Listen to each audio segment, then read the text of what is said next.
এবার আল্লাহর নবী ওই ইহুদি মহিলাকে গ্রেফতার করে আনলেন, ডেকে বললেন, এই গোশতের মধ্যে বিষ মিশায় আনলা কেন? মহিলা ডাক দিয়ে কয়, সত্যি যদি আপনি নবী হয়ে থাকেন তাহলে অবশ্যই আপনি তা জানতে পারবেন, আপনাকে জানায়া দেওয়া হবে। এবং আপনি যদি আপনার আল্লাহর নাম নিয়ে এই বিষ মাখানো গোশত যদি আপনি খান তাহলে আপনার কোনো অসুবিধা হবে না। আর যদি আপনি মিথ্যা নবী হয়ে থাকেন তাহলে আপনি বিষ খেয়ে মরে গেলে জাতি আপনার অক্ষতি থেকে তারা বেঁচে গেল। এই জন্যে আমি এই কাজ করেছি। আল্লাহর হাবিব রাহমাতুল্লিল আলামিন বিসমিল্লাহ বলে ওই বিষ মাখানো গোশত খেয়ে খাইলেন, কিন্তু আল্লাহর নবীর কোনো অসুবিধা হয়, নবীর কোনো অসুবিধা তাৎক্ষণিকভাবে হয় নাই। তবে ইন্তেকালের মুহূর্তে আল্লাহর নবী রাহমাতুল্লিল আলামিনের দেহ মুবারকে ওই বিষের প্রতিক্রিয়া প্রকাশ করে দেওয়া হয়েছিল। রাহমাতুল্লিল আলামিনের দেহ মুবারকে ওই বিষের প্রতিক্রিয়া দেখানো হয়েছে, প্রকাশ করে দেওয়া হয়েছে। আল্লাহর নবী আম্মা জান আয়েশা সিদ্দিকা রাদিয়াল্লাহু তাআলা আনহাকে বলেন, আয়েশা, আমাকে যে খাইবরের যুদ্ধের সময় বিষ খাওয়ানো হয়েছিল ওই বিষের প্রতিক্রিয়ার অ্যাকশন এখন আমার শরীরে দেখা দিয়েছে। প্রশ্ন হলো, আগে দেখা দিল না? যখন খাইছিলেন তখন কোনো অসুবিধা হইল না, দুনিয়া থেকে বিদায়ের মুহূর্তে ওই সময়ে কেন ইন্তেকালের সময়ে এই বিষের প্রতিক্রিয়া শরীরে প্রকাশ করা হইল? আমার বন্ধুরা, আল্লাহর নবী রাহমাতুল্লিল আলামিন নবী মুহাম্মদুর রাসূলুল্লাহ সাল্লাল্লাহু আলাইহি ওয়াসাল্লামের হেফাজতের জিম্মাদার যেহেতু আল্লাহ, এই জন্যে কোনো যুদ্ধে আল্লাহর নবী শাহাদত বরণ করেন। يضلله فلا هادي له ونشهد أن لا إله إلا الله وحده لا شريك له ونشهد أن سيدنا وسندنا وحبيبنا ومولانا محمدا عبده ورسوله صلى الله تعالى عليه وعلى آله وأصحابه وبارك وسلم تسليما كثيرا. أما بعد فأعوذ بالله من الشيطان الرجيم. بسم الله الرحمن الرحيم. سبحان الذي أسرى بعبده ليلا من المسجد الحرام إلى المسجد الأقصى الذي باركنا حوله لنريه من آياتنا إنه هو السميع البصير. آمنت بالله صدق الله مولانا العظيم وبلغنا رسوله النبي الأمي الكريم ونحن على ذلك لمن الشاهدين والشاكرين والحمد لله رب العالمين. اللهم صل على محمد وعلى آل محمد كما صليت على إبراهيم وعلى آل إبراهيم إنك حميد مجيد. اللهم بارك على محمد وعلى آل محمد كما باركت على إبراهيم وعلى آل إبراهيم إنك حميد مجيد. محترم মুসল্লিয়ান کرام, আল্লাহ রাব্বুল আলামিনের দরবারে শুকরিয়া আদায় করছি যিনি আমাদেরকে দয়া করে মায়া করে পবিত্র জুমার দিনে জুমার নামাজ আদায়ের উদ্দেশ্যে মসজিদে আসার বসার তৌফিক দান করেছেন। মহব্বতের সাথে সবাই বলি আলহামদুলিল্লাহ। আল্লাহ রাব্বুল আলামিন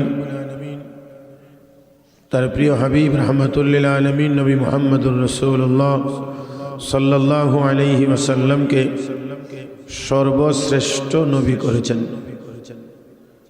এই জন্য সর্বশ্রেষ্ঠ মুজিজাও আল্লাহ তার হাবিবকে দান করেছেন।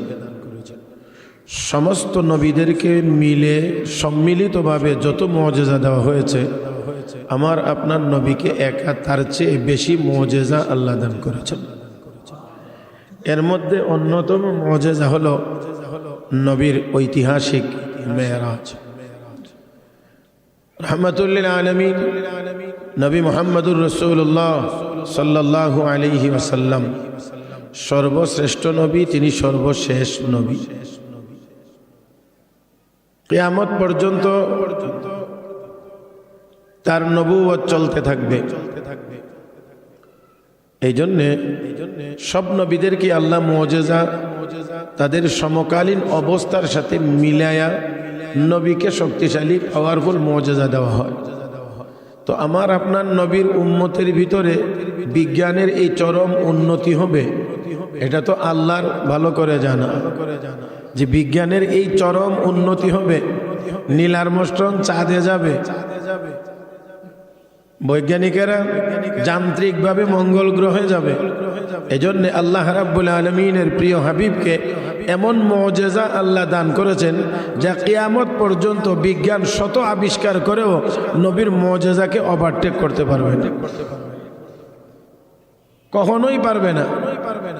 আল্লাহ রাব্বুল আলামিন তার প্রিয় হাবিবকে বাইতুল মুকাদ্দাসে সকল নবীদের ইমামতি করাইয়া ইমামুল আম্বিয়া বানানোর পরে এবার উপরের দিকে নেওয়ার পালা, উপরের দিকে যাওয়ার পালা। গত জমায় মনে হয় এতটুকু পর্যন্ত আমরা এসেছিলাম। রাসূল করিম সাল্লাল্লাহু আলাইহি ওয়াসাল্লামের জন্য এবার উপরের দিকে যাওয়ার সিরিয়াল।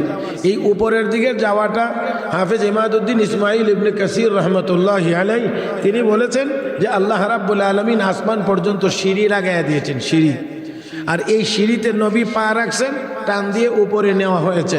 এটা এক সময় বললে একটু কঠিন হইতো যে সিঁড়িতে দাঁড়াইছেন, এটা আবার টান দিয়ে কেমনে নেয়। কিন্তু যখন এসকালেটর বের হইল, এখন আর এগুলি বোঝানো কোনো কঠিন বিষয় না, কারণ এখন দুনিয়াতে বহুত এরকম চলন্ত সিঁড়ি আছে যে দাঁড়াইলেই বাস উপরের দিকে যাওয়া যায়, কোনো হাঁটার দরকার হয় না। তো মানুষ যদি পারেন তাহলে আল্লাহ আরও দ্রুত গতি সম্পন্ন এসকালেটরের ব্যবস্থা করতে পারেন।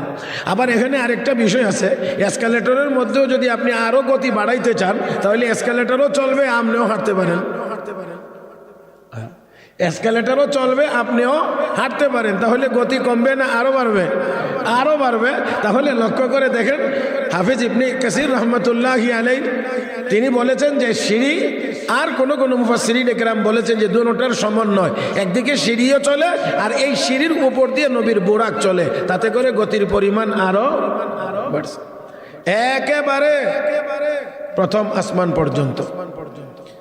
আসমান পর্যন্ত দরজা বন্ধ, গেটের সামনে নিয়ে থামানো হয়েছে।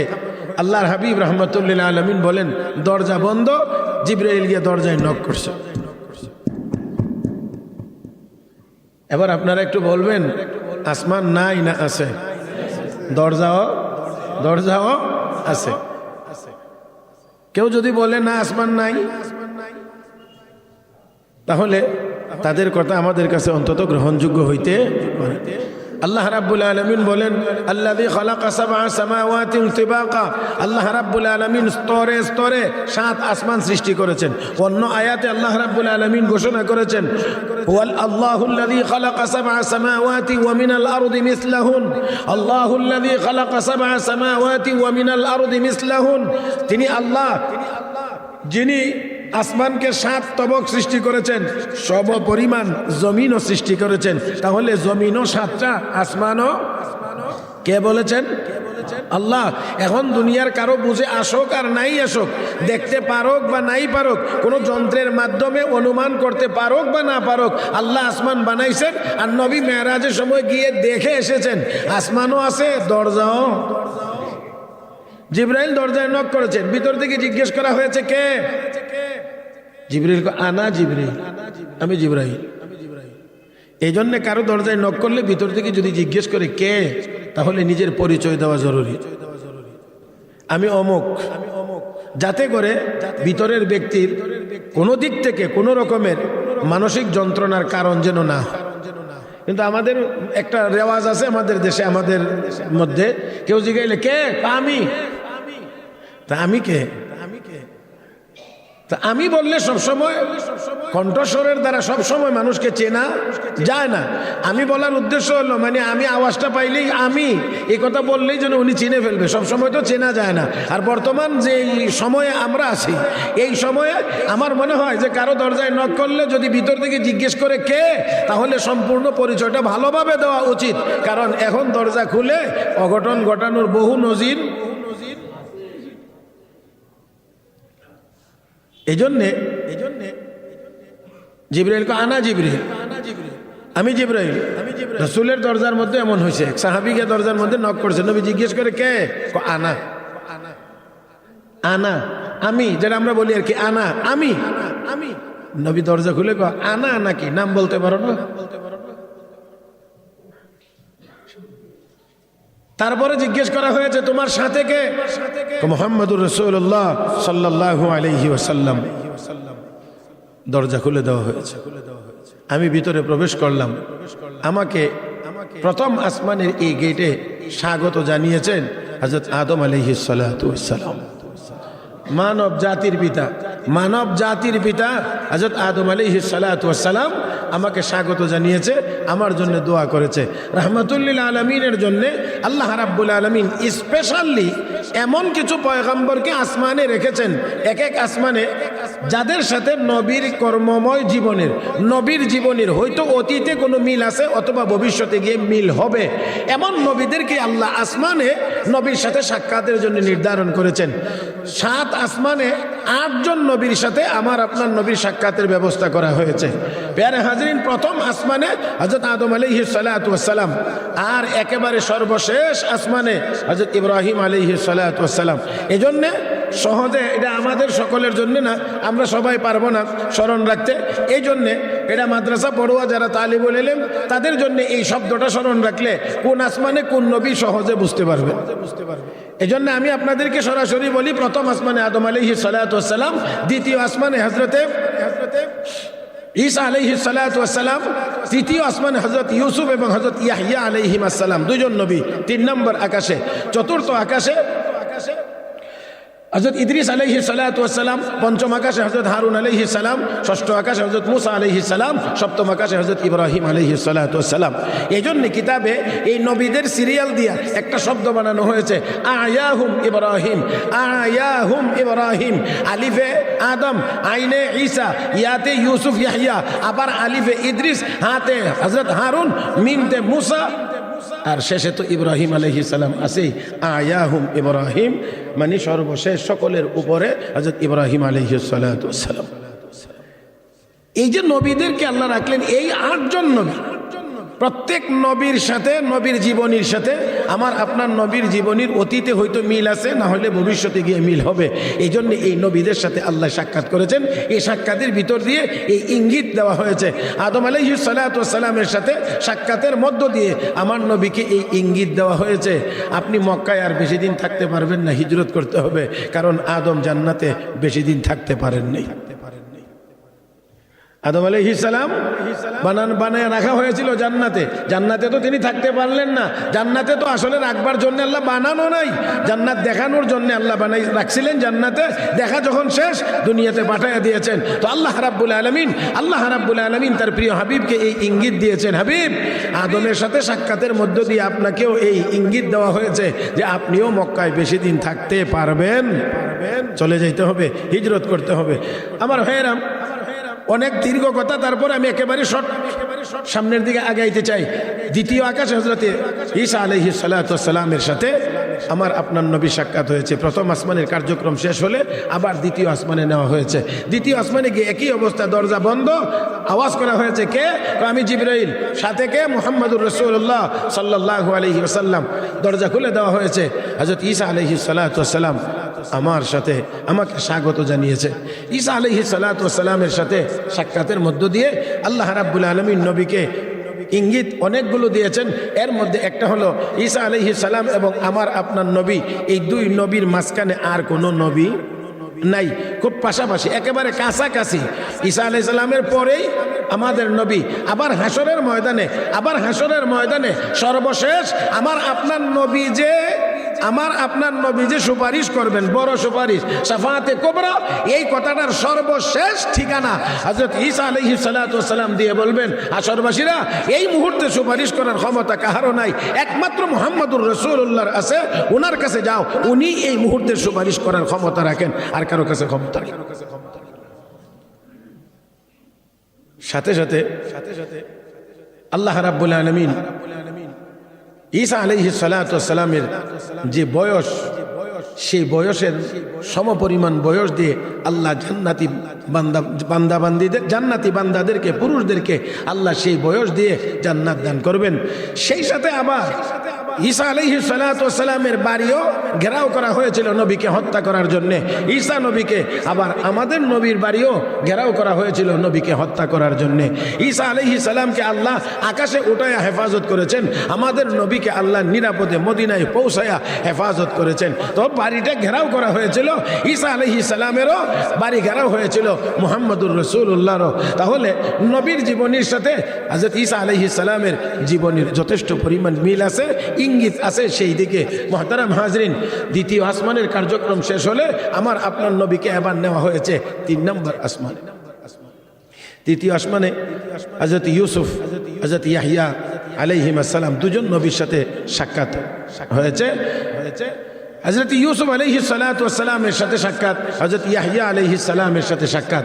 হযরত ইয়াহইয়া আলাইহিস সালামের সাথে সাক্ষাতের মধ্য দিয়ে আল্লাহ ইঙ্গিত দিয়েছেন, ইশারা করেছেন, হাবিব ইয়াহইয়া আলাইহিস সালাতু ওয়াস সালামকে ইহুদিরা কষ্ট দিয়েছিল, কাজেই আপনাকেও সতর্ক সাবধান থাকতে হবে। ইহুদিদের পক্ষ থেকেও আপনাকেও কষ্ট দেওয়া হবে, আমার আপনার নবীকে হত্যা করার জন্যে খাইবরের যুদ্ধের সময়ে এক ইহুদি মহিলা খাসির গোশত ভুনা করে সেই ভুনাকৃত গোশতের মধ্যে বিষ মিশায়া আমার নবীকে খাওয়ার জন্য দেওয়া হয়েছে, নবীকে হত্যা করার জন্য। তবে আমরা সবাই জানি নবীর হেফাজতের জিম্মাদার ইয়া আইয়ুহার রাসূল বাল্লিগ মা উনজিলা ইলাইকা মির রাব্বিক ওয়া ইন লাম তাফআল ফামা বাল্লাগতা রিসালাতা ওয়াল্লাহু ইয়াসিমুকা মিনান নাস। হে নবী, আপনার হেফাজতের জিম্মাদার আমি আল্লাহ, আপনি আপনার কাজ চালিয়ে যান। তবে কাজ না চালাইলে রিসালতের দায়িত্ব আদায় হবে না, মানুষের কাছে দ্বীনের দাওয়াত পৌঁছাইতে হবে, না যদি পৌঁছান দায়িত্ব আদায় হবে না। আমি আল্লাহ আপনার হেফাজতের জিম্মাদার। রাহমাতুল লিল আলামিন নবী মুহাম্মদুর রাসূলুল্লাহ সাল্লাল্লাহু আলাইহি ওয়াসাল্লামের সামনে এই খাবার যখন পেশ করা হয়েছে, আল্লাহর হাবিব রাহমাতুল লিল আলামিনের মুজিজা এখানেও প্রকাশ পেয়েছে। ওই গোশতের ভিতর থেকে আওয়াজ, আপনি খাবেন না, বিষ মিশানো আছে। এবার আল্লাহর নবী ওই ইহুদি মহিলাকে গ্রেফতার করে আনলেন, ডেকে বললেন, এই গোশতের মধ্যে বিষ মিশায় আনলা কেন? মহিলা ডাক দিয়ে কয়, সত্যি যদি আপনি নবী হয়ে থাকেন তাহলে অবশ্যই আপনি তা জানতে পারবেন, আপনাকে জানায়া দেওয়া হবে। এবং আপনি যদি আপনার আল্লাহর নাম নিয়ে এই বিষ মাখানো গোশত যদি আপনি খান তাহলে আপনার কোনো অসুবিধা হবে না। আর যদি আপনি মিথ্যা নবী হয়ে থাকেন তাহলে আপনি বিষ খেয়ে মরে গেলে জাতি আপনার অক্ষতি থেকে তারা বেঁচে গেল। এই জন্যে আমি এই কাজ করেছি। আল্লাহর হাবিব রাহমাতুল লিল আলামিন বিসমিল্লাহ বলে ওই বিষ মাখানো গোশত খেয়ে খাইলেন, কিন্তু আল্লাহর নবীর কোনো অসুবিধা হয়, নবীর কোনো অসুবিধা তাৎক্ষণিকভাবে হয় নাই। তবে ইন্তেকালের মুহূর্তে আল্লাহর নবী রাহমাতুল লিল আলামিনের দেহ মুবারকে ওই বিষের প্রতিক্রিয়া প্রকাশ করে দেওয়া হয়েছিল। রাহমাতুল লিল আলামিনের দেহ মুবারকে ওই বিষের প্রতিক্রিয়া দেখানো হয়েছে, প্রকাশ করে দেওয়া হয়েছে। আল্লাহর নবী আম্মা জান আয়েশা সিদ্দিকা রাদিয়াল্লাহু তাআলা আনহাকে বলেন, আয়েশা, আমাকে যে খাইবরের যুদ্ধ যুদ্ধের সময় বিষ খাওয়ানো হয়েছিল, ওই বিষের প্রতিক্রিয়ার অ্যাকশন এখন আমার শরীরে দেখা দিয়েছে। প্রশ্ন হলো, আগে দেখা দিল না? যখন খাইছিলেন তখন কোনো অসুবিধা হইল না, দুনিয়া থেকে বিদায়ের মুহূর্তে ওই সময়ে কেন ইন্তেকালের সময়ে এই বিষের প্রতিক্রিয়া শরীরে প্রকাশ করা হইল? আমার বন্ধুরা, আল্লাহর নবী রাহমাতুল লিল আলামিন নবী মুহাম্মদুর রাসূলুল্লাহ সাল্লাল্লাহু আলাইহি ওয়াসাল্লামের হেফাজতের জিম্মাদার যেহেতু আল্লাহ, এই জন্যে কোনো যুদ্ধে আল্লাহর নবী শাহাদত বরণ করেন। কোন যুদ্ধে নবী শাহাদত বরণ করেন নাই সরাসরি, কারণ হেফাজত তো আল্লাহ করেন। তো যিনি, যাকে আল্লাহ হেফাজত করবেন, যাকে আল্লাহ হেফাজত করবেন, তাকে তো কেউ মারতে পারবে না। লক্ষ্য করেন, হযরত খালিদ বিন ওয়ালিদ রাদিয়াল্লাহু তাআলা আনহু মুতার যুদ্ধে কাফেরদের মোকাবেলায় যখন আগের তিনজন সেনাপতি শাহাদত বরণ করলেন, সর্বশেষ সাহাবায়ে কেরামের পরামর্শে রাহমাতুল লিল আলামিনের পরোক্ষ ইঙ্গিতে হযরত খালিদ বিন ওয়ালিদকে সেনাপতি নিযুক্ত করা হয়েছে। হযরত খালিদ তখন এক হাতে ইসলামের ঝান্ডা উঁচা করলেন, আরেক হাতে তরবারি নিলেন, সাথে একজন লোক নিয়োগ দিয়ে রাখলেন, তোমার কাজ হলো শুধু আমাকে যথাসময়ে তরবারি সাপ্লাই দেওয়া। আমার তরবারি ভেঙে যাবে, তুমি আরেকটা আমার হাতে দিবা, আরেকটা ভাঙবে, আরেকটা তুমি আমার হাতে দেবা। এই জন্য তাকে নির্ধারণ করা হয়েছে। হযরত খালিদ আল্লাহু আকবার বলে বলে সামনে যায়, একটা করে তরবারি ভাঙে, আরেকটা তরবারি হাতে নেন, আরেকটা ভাঙে তো আরেকটা হাতে নেন। এইভাবে করে 8টা তরবারি ভাঙ্গার পরেও খালিদ এক কদম পিছনের দিকে যান, এক কদমও পিছনের দিকে যান নাই, শুধু সামনের দিক। একজনের এই অবস্থা দেখে 1 লাখের বিশাল বাহিনী ময়দান ছেড়ে পালাইতে শুরু করেছে। আর একটু জোরে কোন সুবহানাল্লাহ। এই যুদ্ধে মুসলমানদের সৈন্য সংখ্যা 3000 আর কাফেরদের সরাসরি রণাঙ্গনে 1 লাখ, তাদের সহযোগিতার জন্য আসতেছে আরো 1 লাখ। এবার 1 লাখের এই বিশাল বাহিনী পলায়ন করতে শুরু করছে। রাস্তায় ওই যারা আসতেছে আরো 1 লাখ, তাদের সাথে সাক্ষাৎ, জিজ্ঞেস করে ব্যাপার কি, দৌড়াও কেন, পালাও কেন? শুনলাম মুসলমান মাত্র 3000, তোমরা 1 লাখ গেলা, তো এখন পালাইতে আসো কেন? তারা কো জান বাঁচাইতে চাইলে তোমরাও পালাও। কেন, কি হয়েছে? তারা না মাত্র 3000। 3300-1300 দেখার সময় নাই, ময়দানে একজনের যে নমুনা দেখছি আর সুরত 1 লাখে মিলাইয়া একজনকেই থামায়া রাখতে পারি না। আমরা তো একজনকেই থামাইতে পারি না, আটকাইতে পারি না। 1 লাখে মিলে একজনের মোকাবেলা করাই সম্ভব হয় না। এমন দৃশ্য আমরা ময়দানে দেখেছি। প্যারে হাজিরিন, রাহমাতুল লিল আলামিনের কাছে ফিরে আসলে নবী খালিদ 8টা তরবারি ভাঙ্গার পরেও একবার একটু পিছন দিকের চিন্তা করলে না, শুধু সামনের দিকে আগাইলে, তো আমিও তোমাকে একটা পুরস্কার দিতে চাই। তোমার নাম শুধু আজ থেকে খালিদ না, তোমার নামের সাথে আমি সাইফুল্লাহ ঘোষণা করলাম। সাইফুল্লাহ মানে হলো আল্লাহর তরবারি, মানে খালিদ সাইফুল্লাহ মানে খালিদ হলো আল্লাহর তরবারি। এই জন্যে হযরত খালিদ বিন ওয়ালিদ রাদিয়াল্লাহু তাআলা আনহু বহু যুদ্ধ জিহাদে গিয়েছেন এই তামান্না নিয়ে, আমি যেন শহীদ হই, আমি যেন শহীদ হই, আমি যেন শহীদ হই। কিন্তু কোনো যুদ্ধেই হযরত খালিদ বিন ওয়ালিদ শাহাদত বরণ করেন নাই, করতে পারেন নাই। যখন তিনি ইন্তেকাল করছিলেন, ইন্তেকালের আগ মুহূর্তে তিনি আক্ষেপ করে বলছিলেন, হে খালিদ, তোর চেয়ে কত কম যুদ্ধে শরীক হয়ে কত মানুষ শাহাদতের মর্যাদা লাভ করে জান্নাতে চলে গেছে, আর এত যুদ্ধে শরীক হয়েও তুই শাহাদতের মর্যাদাটা পাইলি না। আসল কথা হলো, কিতাবে লেখে রাসূল বলছেন সাইফুল্লাহ, খালিদ হলো আল্লাহর তরবারি। তো আল্লাহর তরবারি যুদ্ধের ময়দানে গিয়ে শহীদ হয়ে যাওয়ার অর্থ হলো আল্লাহর তরবারি ভেঙ্গে যাওয়া। কথা বুঝেন নাই মনে হয়? আল্লাহর তরবারি যার উপাধি, উপাধিটা তো এটা আমরা দেই নাই, নবী দিয়েছেন। নবীর জবানে বলছেন সাইফুল্লাহ, আল্লাহর তরবারি। তো যাকে নবী বলছেন আল্লাহর তরবারি, এই ব্যক্তি যদি যুদ্ধের ময়দানে গিয়ে শাহাদত বরণ করে, তাহলে এর অর্থ দাঁড়ায় আল্লাহর তরবারি ভেঙ্গে যাওয়া। এটা অসম্ভব। এজন্য হযরত খালিদ বিন ওয়ালিদ শাহাদত বরণ নসিব হয় নাই, শাহাদত নসিব হয় নাই। মুহতারাম হাজিরিন, হযরত খালিদ বিন ওয়ালিদের শরীরের এমন কোনো অঙ্গ ছিল না যেই অঙ্গে তরবারি বা তীরের কোনো না কোনো আঘাতের চিহ্ন ছিল না।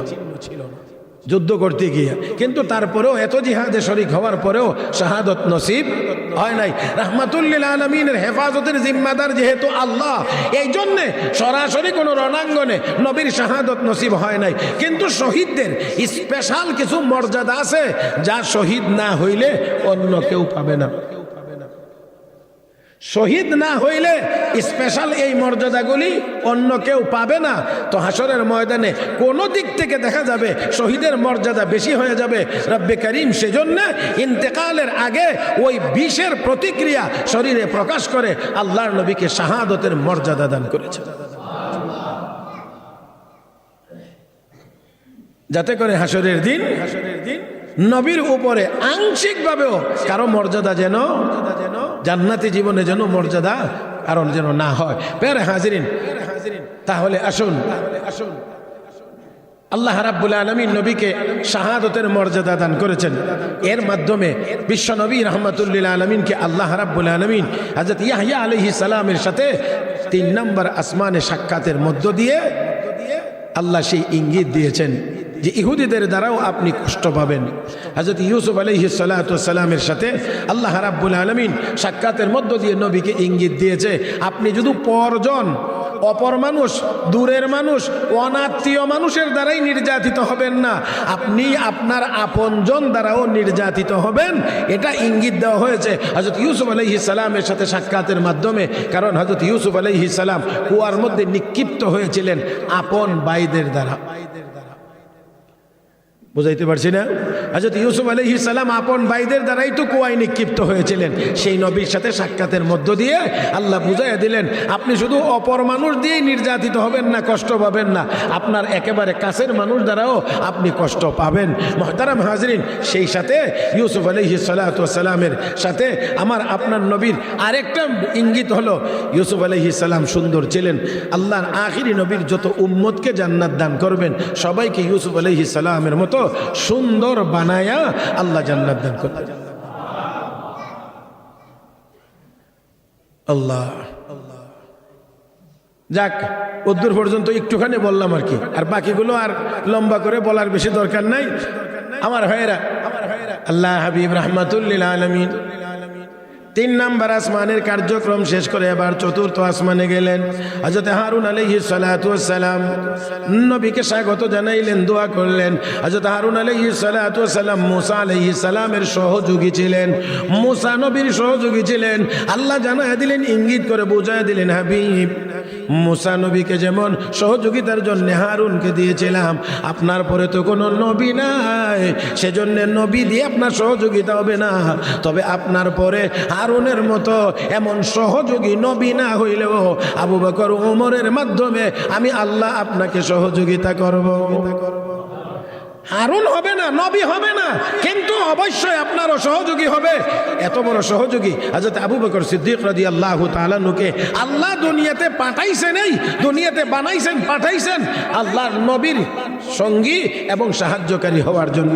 এই সহযোগিতার ইঙ্গিত আল্লাহ রাব্বুল আলামিন কোরআনে আরো স্পষ্ট করে অন্য আয়াতে বলেছেন, ইয়া আইয়ুহান নাবিয়্যু হাসবুকাল্লাহু ওয়া মান ইত্তাবাআকা মিনাল মুমিনিন। হে নবী, আপনার জন্য আমি আল্লাহই যথেষ্ট, সাথে আপনার সাহাবীরা যারা আপনার উপর ঈমান এনেছে তারা জীবন দিবে, কিন্তু আপনাকে ছেড়ে কোথাও যাবে না। জীবন দিবে, আপনাকে ছেড়ে কোথাও যাবে না। আল্লাহর হাবিব 4র্থ আসমানের কার্যক্রম শেষ করে 4র্থ আসমানে হযরত ইদ্রিস আলাইহিস সালাম, 5ম আকাশে হারুন আলাইহিস সালাম, 4র্থ আকাশে হযরত ইদ্রিস আলাইহিস সালাম। ইদ্রিস আলাইহিস সালামের সাথে সাক্ষাতের মধ্য দিয়ে একটা বিশেষ ইঙ্গিত ছিল। সর্বপ্রথম এই পৃথিবীর মানুষকে আল্লাহ হাতের লেখা, হস্ত লেখা শিক্ষা দিয়েছেন হযরত ইদ্রিস আলাইহিস সালামের মাধ্যমে।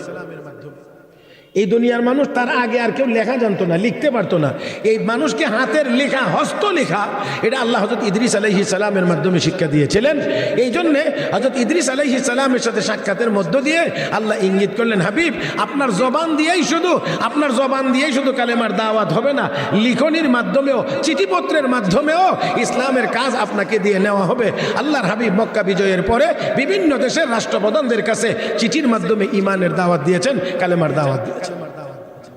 হারুন আলাইহিস সালাম সহযোগী, তারপরে ষষ্ঠ আকাশে হযরত মুসা আলাইহিস সালাতু ওয়াস সালামের সাথে সাক্ষাৎ।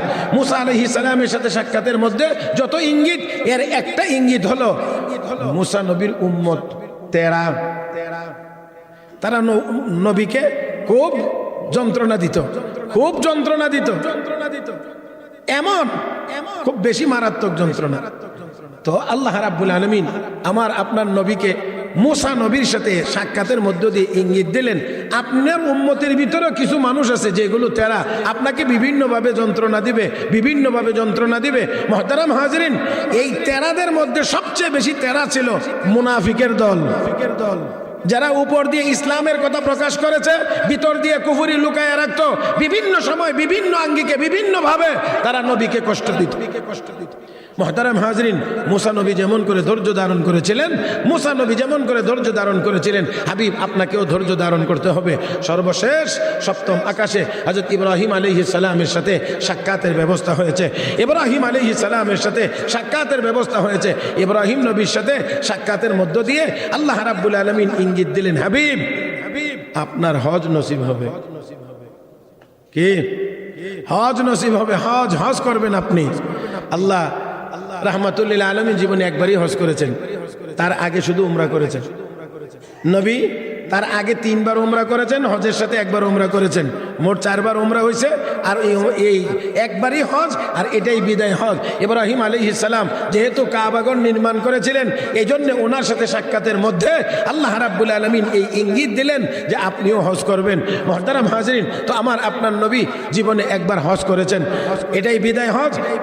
সাহাবা একরামকে সামনে নিয়ে আল্লাহর নবী তার জীবনের এই হজের সময়ে এই খুতবা দিয়েছিলেন, যা আজও পর্যন্ত আমরা বিদায় হজের ভাষণ হিসাবে আমরা জানি, খুতবা হিসাবে আমরা জানি। মুহতারাম হাজিরিন, আল্লাহ রাব্বুল আলামিনের পয়গম্বর সপ্তম আকাশ পর্যন্ত যাবতীয় সব কিছু কার্যক্রম শেষ করে তারপরে উপরের দিকে, আরো উপরের দিকে। এই উপরের দিকে কেমন করে গেলেন? সেখানে কি জিবরাইল ফেরেশতা ছিলেন নাকি ছিলেন না? একা গেছেন নাকি? এই নিয়ে কথাবার্তা আছে যত। এই জন্যে আমরা ওই কথার দিকে না গিয়ে আল্লাহ রাব্বুল আলামিনের যেভাবে মর্জি হয়েছে, আল্লাহর হাবিবকে আল্লাহ সেইভাবে নিয়েছেন। আর একটু জোরে কোন, আল্লাহর যেভাবে মর্জি হয়েছে, যেইভাবে নেওয়া ভালো মনে করেছেন, আল্লাহ রাব্বুল আলামিন তার প্রিয় হাবিবকে পরের রাস্তা সেইভাবে নিয়েছেন। আমরা এক কথাই বুঝি, আমার আল্লাহ যদি নিতে চান তাহলে ওইখানে আর কোনো অসুবিধা থাকে না। জিবরাইলকে সাথে নিয়ে গেলেও নিতে পারেন, বুরাক দিয়ে নিলেও নিতে পারেন, আল্লাহ চাইলে আল্লাহর হাবিবকে একাও নিতে পারেন, যেভাবেই হয়ে থাকুক। যারা আমরা বলি জিবরাইল তার উপরে আর যায় না, আমি যদি যাই তাহলে আমার পর সবগুলো কি হয়ে যাবে? পুড়ে সারকার হয়ে যাবে। এই কথা উপরে আবার প্রশ্ন আছে এই জন্যে, কারণ আল্লাহর আরশ বহনকারীও তো ফেরেশতা আছে। তো জিবরাইল তার উপরে গেলে যদি জ্বলে পুড়ে সারখার হয়ে যায়, তো যেই ফেরেশতারা আল্লাহর আরশ বহন করতেছে তারাও জিবরাইল ফেরেশতার চাইতে বেশি মর্যাদাশালী না, বেশি দামি না, কারণ সব ফেরেশতার মধ্যে জিবরাইলই সবচেয়ে দামি, সাইয়্যিদুল মালায়েকা। তাহলে আল্লাহর আরশ বহনকারী যারা, তারা তো আল্লাহর আরো নিকটে। ওয়াল মালাইকাতুল মুকাররাবিন, আল্লাহর নিকটে ফেরেশতা আছে। তাহলে আল্লাহর নিকটে ফেরেশতা থাকলে ওই ফেরেশতারা থাকতে পারবে, জিবরাইল যেতে পারবে না। এই কথার উপরে যথেষ্ট পরিমাণ কথা বা প্রশ্ন জাগে। এই জন্যে সোজা পথে আমরা যাই। আল্লাহ যেভাবে মর্জি হয়েছে তার হাবিবকে একেবারে আরশে আজিম পর্যন্ত নিয়েছেন। আমার বন্ধুরা, এই আরশে আজিমে যাওয়ার সৌভাগ্য একমাত্র আমার আপনার নবীর হয়েছে, আর কোনো নবীর হয় নাই, আর কোনো নবীর হয় নাই। মুসা আলাইহিস সালামের সাথে কথা হয়েছে, মুসা আলাইহিস সালামের সাথে আল্লাহর কথা হয়েছে তুর পাহাড়ে। তাও আবার বললেন আল্লাহ একটু দেখতে মনে চায়, দেখতে পারবে না, দেখতে পারবে না, দেখতে পারবে না। ওয়ালাকিন ইনজুর ইলাল জাবাল ফাইন ইসতাকাররা মাকানাহু ফাসাউফা তারানি, পাহাড়ের দিকে তাকাও, যদি সহ্য করতে পারে পাহাড় তাহলে তুমি দেখতে পারবা। ফালাম্মা তাজাল্লা রাব্বুহু লিল জাবাল জাআলাহু দাক্কা ওয়া খাররা মূসা সাইকা, আল্লাহ নূরের তাজাল্লি সামান্য ফুকাস মারছে, পাহাড় জ্বলে গেছে, মুসা নবী বেহুশ হয়ে গেছে। আর আমার আপনার নবীর সাথে এবার একেবারে আরশে আজিমে, আরশে আজিমে কি কথা হয়েছে সেই কথাগুলো দেখেন, একেবারেই একান্ত কথা। সেই কথাগুলো আল্লাহর নবী গোপন রাখেন নাই, আল্লাহর নবী আমাদেরকে জানাইয়া দিয়েছেন এই কথাগুলো হয়েছে। এই কথাগুলো তোমরাও এই কথাগুলোর উচ্চারণ করবে। আল্লাহর নবীকে আল্লাহ বলছেন, হাবিব কি নিয়ে আসলেন? নবী বলেন আত-তাহিয়াতু লিল্লাহি ওয়াস-সালাওয়াতু ওয়াত-তাইয়্যিবাত। যত ইবাদত আছে শারীরিক ইবাদত, আমার মালের সম্পদের ইবাদত, যত ইবাদত আছে সবগুলো আপনার জন্য হাদিয়া। কি হাদিয়া? ইবাদত হাদিয়া। আল্লাহ রাব্বুল আলামিন বলেন আসসালামু আলাইকা আইয়ুহান নাবিয়্যু ওয়া রাহমাতুল্লাহি ওয়া বারাকাতুহু। আসসালামু আলাইকা আইয়ুহান নাবিয়্যু ওয়া রাহমাতুল্লাহি ওয়া বারাকাতুহু। হাবিব আপনার উপরে শান্তি রহমত বর্ষিত হোক। আল্লাহ নবী বলেন আল্লাহ শুধু আমি একা নেব না, আসসালামু আলাইনা ওয়া আলা ইবাদিল্লাহিস সালিহিন। আল্লাহ তোমার দেওয়াই রহমত বরকত শান্তি আমি এবং তোমার নেককার বান্দাদের জন্য। আল্লাহ উম্মতকে সেখানেও নবী ভুলেন নাই, ওয়া আলা ইবাদিল্লাহিস সালিহিন। আল্লাহ তোমার নেককার বান্দাদের জন্যও, এটা শুধু আমি একলা নিলাম না, তোমার নেককার বান্দাদেরকে আমি বন্টন করে দিলাম। ও মুসলমান, এই কথাগুলো বলার পরে বাকির যে অংশটা, সেই অংশটা হলো ফেরেশতাদের সাক্ষী। আশহাদু আল্লা ইলাহা ইল্লাল্লাহ ওয়া আশহাদু আন্না মুহাম্মাদান আবদুহু ওয়া রাসূলুহু। এটা ফেরেশতাদের কথা, এই সব নবীর কথা, আল্লাহর কথা, আবার আর নবীর কথা, তারপরে ফেরেশতাদের কথা, সবটা মিলায়া হলো নামাজের ভিতরের তাশাহুদ। হ্যাঁ, কথা বুঝেন নাই? নবী বলছেন কি আত-তাহিয়াতু লিল্লাহি ওয়াস-সালাওয়াতু ওয়াত-তাইয়্যিবাত। আল্লাহ জবাব দিয়ে বললেন আসসালামু আলাইকা আইয়ুহান নাবিয়্যু ওয়া রাহমাতুল্লাহি ওয়া বারাকাতুহু। নবী আবার জবাবে বললেন আসসালামু আলাইনা ওয়া আলা ইবাদিল্লাহিস সালিহিন। এবার ফেরেশতারা কয় আশহাদু আল্লা ইলাহা ইল্লাল্লাহ, ঘোষণা দিলাম, সাক্ষ্য দিলাম আল্লাহ ছাড়া আর কোনো মাবুদ, ওয়া আশহাদু আন্না মুহাম্মাদান আবদুহু ওয়া রাসূলুহু, আরো সাক্ষ্য দিলাম মুহাম্মদ সাল্লাল্লাহু আলাইহি ওয়াসাল্লাম আল্লাহর বান্দা ও রাসূল, আল্লাহর বান্দা ও রাসূল। আমার ভাইয়েরা, নবী কি বলছেন, আল্লাহ কি বলছেন, ফেরেশতারা কি বলছেন, সব কথা এর ভিতরে আমাদের নামাজের ভিতরে ঢুকাইয়া দেওয়া হয়েছে। এজন্য নামাজকে বলা হয় মেরাজুল মুমিনিন, মুমিনদের মেরাজ হলো নামাজ।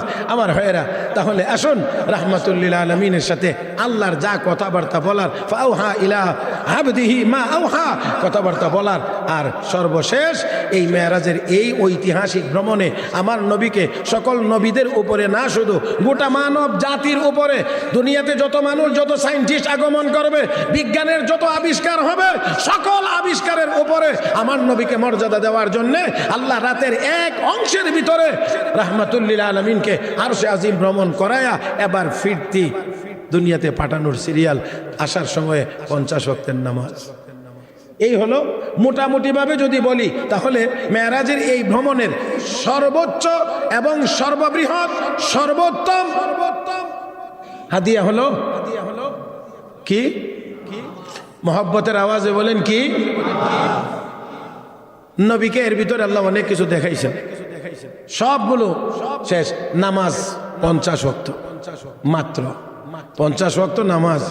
নবী আর দেরি করেন না, একেবারে যেমনি হাদিয়া দিছে ফুটলাটা এমনি নিয়া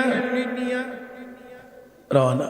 মুসা আলাইহিস সালাম রাস্তার ধারে এসে জিজ্ঞেস করে, ঘুরে আসছেন আল্লাহর কাছ থেকে, তো আপনার উম্মতের জন্য কোনো কিছু দিছে হাদিয়া? 50 ওয়াক্ত নামাজ দিছে। তো 50 ওয়াক্ত নামাজ নিয়ে আপনি এসে পড়ছেন, কিছু বলেন টলেন নাই? না, কি বলবো? আল্লাহ, আপনার উম্মত থেকে আমার উম্মত কত শক্তিশালী ছিল, 2 ওয়াক্ত নামাজ পড়াইবার জন্য কত চেষ্টা করলাম, পারলাম না, আর আপনি 50 ওয়াক্ত নিয়ে এসে পড়ছেন। হাই হাই, করলেন কি? তাড়াতাড়ি যান, গিয়ে কমায় আনেন। নবী গেছে, ইয়া আল্লাহ, আমার উম্মত 50 ওয়াক্ত নামাজ কেমনি আদায় করবে? আচ্ছা ঠিক আছে, 5 ওয়াক্ত কমাইলাম। মুসা নবীর কাছে আইসে, আবার যান, তো আবার গেছেন 9 বার গেলেই 5 ওয়াক্ত কমে, গেলেই 5 ওয়াক্ত কমে, গেলেই 5 ওয়াক্ত কমে, গেলেই 5 ওয়াক্ত কমে। মুসা আলাইহিস সালাম এই 45 ওয়াক্ত কমার পরেও না, আপনার উম্মত 5 ওয়াক্ত পারবে না, কারণ আমার উম্মতের 2 ওয়াক্ত পড়াইতে পারছি। আল্লাহ, আমাদের কোনো বুজুর্গরা এই হাদিসের এই জায়গাতে এসে, আমার বুখারী শরীফ খুব যিনি পড়াইছেন 2য় খণ্ড, আমার খুব ভালো করে মনে আছে। হুজুর বলছেন যে আমাদের এক বড় বুজুর্গ এই কথা বলছেন এই জায়গাতে এসে, যে আমাদের উপরে মুসা আলাইহিস সালামের ধারণা বেশি ভালো ছিল না।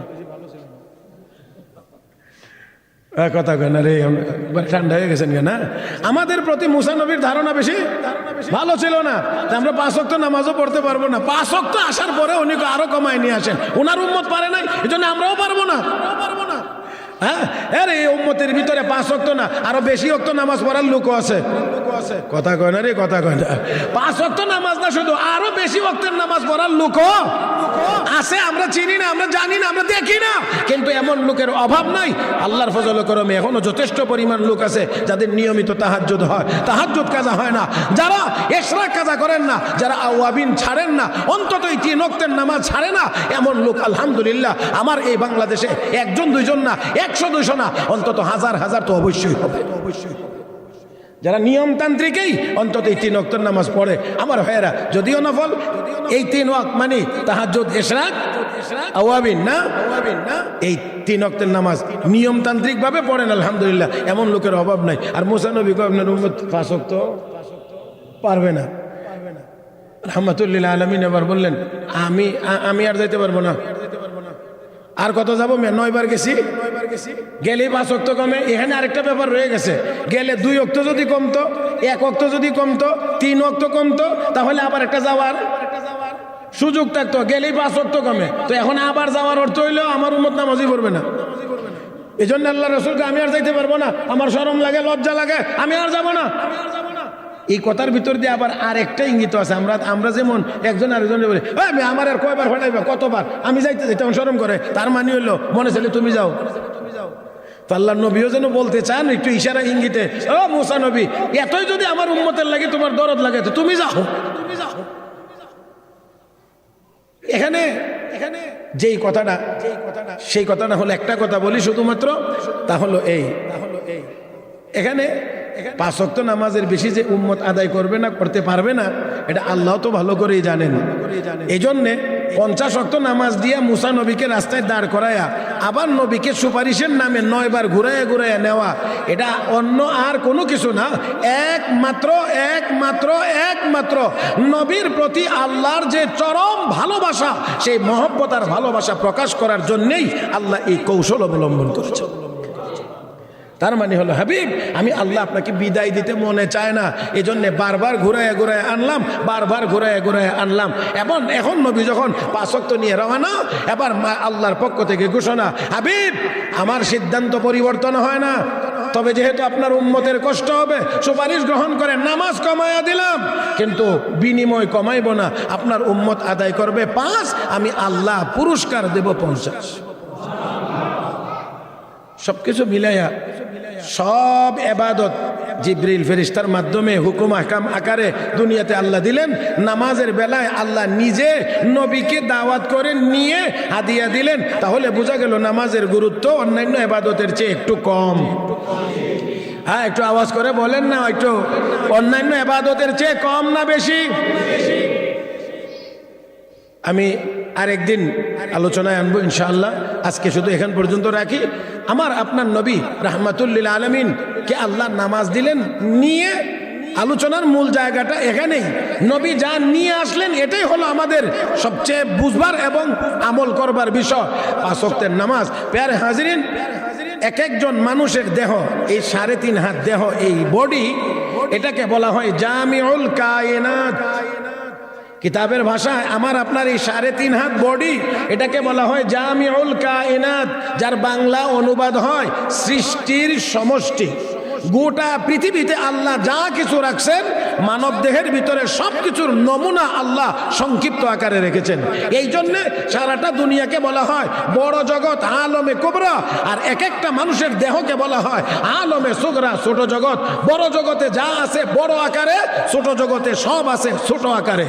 তো এক একটা মানুষের দেহ, এক একটা জগৎ, পুরা জগতে যা সম্পূর্ণ নমুনা আল্লাহ এই মানব দেহের ভিতরে রেখে দিয়েছেন। তাহলে মানুষ হলো সৃষ্টির সমষ্টি, আর নামাজকে বলা হয় জামিউল ইবাদাত, সকল ইবাদতের সমষ্টি। মানুষ হলো গোটা জগতের সমষ্টি, আর এবাদতের মধ্যে নামাজ হলো সকলে এবাদতের সমষ্টি। দুইটা শব্দ আপনারা স্মরণ রাখতে পারবেন কিনা তা জানি না, এটা সবার পক্ষে সম্ভব হবে না আরবিতে। অন্তত বাংলাটা মনে রাখতে পারলে সৃষ্টির সমষ্টি আর এবাদতের সমষ্টি, অন্তত এই এক বাংলা ও দুইটা শব্দ মনে রাখা যাবে। আর ইমাম সাহেব স্মরণ রাখবো না জামিউল কায়নাত আর জামিউল ইবাদাত। তাহলে মানুষের দেহটা সৃষ্টির সমষ্টি কেমন করে, আর নামাজ সমস্ত এবাদতের সমষ্টি কেমন করে, সেই কথাটা ইনশাআল্লাহ একটু আলোচনা হইতে পারে এবং হওয়ার দরকার। প্যারে হাজরিন, তাহলে আমরা বুঝতে পারবো যে নামাজ এবাদত, রোজা এবাদত, হজ এবাদত, যাকাত এবাদত, সবগুলোই এবাদত, আর নামাজও এবাদত। ব্যবধান কতটুকু, গুরুত্বের পার্থক্য কতটুকু, আমি আজকে আর আলোচনা এখানে মানে শুরুও করতে চাই না, সময় এমনিতেই বেশি হয়ে গেছে। শুধু একটা কথা মনে রাখতে হবে, রাসূল বলছেন হাদিস শরীফে, অমুসলিম আর মুসলিম, কাফের এবং মুসলমান, এই দুই দলের মধ্যে পার্থক্যকারী বস্তুটির নাম হলো, এই কথাটা সবার জবানে উচ্চারণ হওয়া লাগবে। এটা আমি চাই, অমুসলিম আর মুসলিম পার্থক্যকারী এবাদতের নাম। মুসলমান নামাজ পড়ে, তারা নামাজ পড়ে না। এখন মুসলমান হয়েও যদি নামাজ না পড়ে, তাহলে কার্যত অমুসলিম আর মুসলমানের মধ্যে বাহ্যিকভাবে আর কোনো পার্থক্য থাকে না। আল্লাহ আমাদের সবাইকে খাঁটি 5 ওয়াক্ত নামাজ হিসাবে কবুল করুন। আর একটু মহব্বতে বলি,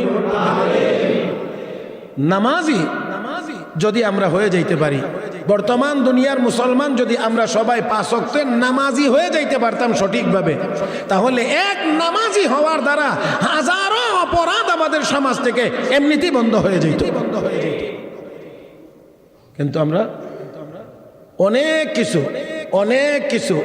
কিছু প্যারে হাজরিন, আমরা নির্বাচন আসতেছে, কত ওয়াদার কথা আমরা শুনবো। হ্যাঁ, ওয়াদার অভাব নাই, গাঠি ভরে বস্তা ভরে ওয়াদা নিয়ে ময়দানে হাজির হবে। হ্যাঁ, এত ওয়াদা করবে, কিন্তু এই ওয়াদাটা হওয়া দরকার ছিল যে আমি যদি এমপি হতে পারি, আমি যদি ক্ষমতায় যাইতে পারি, তাহলে দেশের মানুষকে নামাজি বানানোর জন্য এই পদক্ষেপ গ্রহণ করব। এই কথাটা মনে হয় বলার দরকার ছিল। হ্যাঁ, আস্তে কন্যাকে আস্তে এই কথাটা বলার দরকার ছিল। শতকরা 92% মানুষ মুসলমান, এই মুসলমান দেশের একজন এমপি অবশ্যই এই কথা বলার দরকার ছিল, কারণ কোরআনের ঘোষণা হলো আল্লাযীনা ইম্মাক্কান্নাহুম ফিল আরদ আকামুস সালাহ। মুসলমানদের মধ্যে যারা রাষ্ট্রীয় ক্ষমতায় অধিষ্ঠিত হবে, তাদের যত দায়িত্ব, এর মধ্যে 1 নম্বর দায়িত্ব হলো তারা নামাজ কায়েম করে। কিন্তু ব্রিজ বানাইবার কথা কয়, কালভার্ট বানানোর কথা কয়, এটা দেওয়ার কথা কয়, ওইটা দেওয়ার কথা কয়, নামাজি বানানোর কথা আল্লাহর ফজল ও করমে একজনেও। মুহতারাম হাজরিন, মেরাজের এই ঐতিহাসিক এই ভ্রমণ আর এই ঘটনা থেকে আমরা সবচাইতে গুরুত্ব সহকারে কি শিখব বলেন না একটু? কি শিখব? নামাজ। কয় ওয়াক্তের নামাজ? 5 ওয়াক্তের নামাজ। আল্লাহ আমাদের সবাইকে 5 ওয়াক্তের নামাজ জামাতের সাথে গুরুত্ব সহকারে আদায় করার তৌফিক দান করুন।